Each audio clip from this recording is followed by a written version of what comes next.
Hello financial professionals. Let us now talk about the expenses relating to employees and others in terms of entertainment expenses, whether these expenses are allowed to be deducted as expenses for corporate tax purpose or not.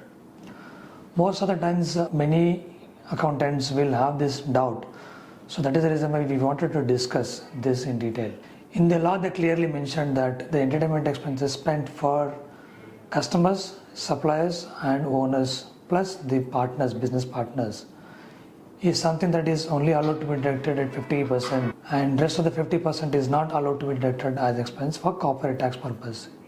In the books of accounts, you may account the whole amount of the amount incurred as expense, but when you compute the taxable income, you need to deduct or adjust that 50% which is not allowed to be deducted as expenditure for corporate tax, and then take only the remaining 50%.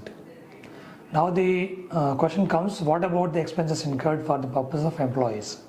In general, any expenditure incurred in the form of entertainment for staff, for employees, as part of the contract that you have as employment between employee and employer, so that is generally allowed to be deducted as fully admissible expenditure in corporate tax also.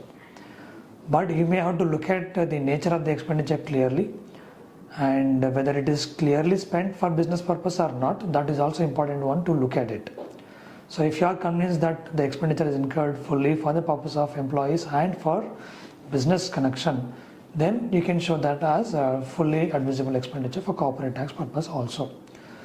So this is what we consider in general, but case to case we need to look whether there is any element which disallows any element of that as entertainment expenses to claim 100% for corporate tax purpose or not.